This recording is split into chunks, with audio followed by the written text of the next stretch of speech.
اللہ الرحمن الرحیم۔ السلام علیکم ورحمۃ اللہ وبرکاتہ۔ آج ہم بات کریں گے تجوید کے اصول نمبر 3 کے حوالے سے۔ حروف تہجی جو ہیں وہ 29 ہیں اور انسان کی زبان عربی حروف تہجی کو آسانی سے پڑھتی ہے، لیکن 5 حروف ایسے ہیں جن کے اوپر جب جزم آئے، یعنی کہ جب وہ ساکن ہوں، تو اس صورت میں ایک خاص انداز میں زبان ان حروف کو ادا کرتی ہے، اور اس خاص انداز میں پڑھنے کو عربی میں قلقلہ کہا جاتا ہے۔ اور وہ 5 حروف قاف، طا، با، جیم، دال، یہ 5 حروف ہیں، اور ان کا جو مجموعہ ہے تجوید میں آسانی کے لیے، یعنی کہ آپ کو یہ 5 حروف یاد رہیں آسانی کے لیے، قطب جدن ان کا مجموعہ ہے۔ یعنی کہ قطب جدن آپ یہ یاد کر لیں گے تو جب بھی ان میں سے کوئی حرف آئے گا تو آپ کو فوراً ذہن میں آ جائے گا کہ یہ حروف قلقلہ میں سے ہے۔ ان حروف کو ساکن صورت میں ہی حروف قلقلہ کہا جائے گا۔ اگر ان پر زبر، زیر یا پیش ہو تو اس صورت میں یہ قلقلہ سے نہیں پڑھیں گے، بلکہ یہ پھر اس انداز میں پڑھیں گے کہ آپ کے پڑھنے میں ایک جنبش سی پیدا ہوگی، حرکت پیدا ہوگی، یعنی کہ آپ کی آواز لوٹتی ہوئی محسوس ہوگی۔ ان کو پڑھتے ہوئے ایسا لگتا ہے کہ وہ حرف ایک نہیں ہے بلکہ وہ 2 حرف ہیں، جیسے عبد اللہ۔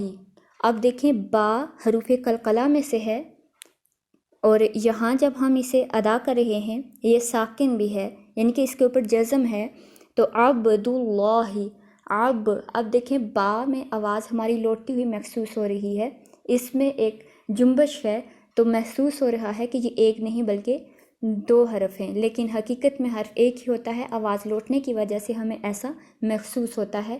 یہ ایک خاص انداز ہے حروف قلقلہ کو ادا کرنے کا۔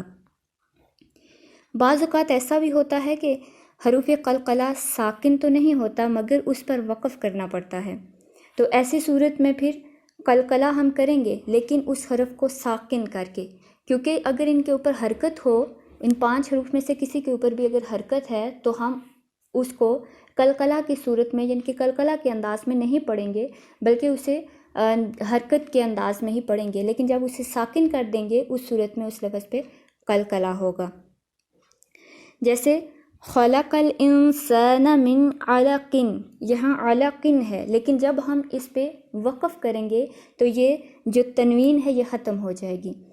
خلق الانسان من علق، اب دیکھیں علق، قاف، یہ 2 بار ہماری آواز لوٹتی ہوئی محسوس ہو رہی ہے، تو یہ 2 بار محسوس ہو رہا ہے کہ یہ 2 بار قاف ہم ادا کر رہے ہیں، علق، ٹھیک ہے۔ مطلب یہ کہ یہ حروف قلقلہ میں سے ہے، اور ہم جب اسے قلقلہ کے انداز میں، یہ خاص انداز میں پڑھیں گے تو ہمیں آواز لوٹتی ہوئی محسوس ہوتی ہے۔ جیسے قاف، طا، با، جیم، دال۔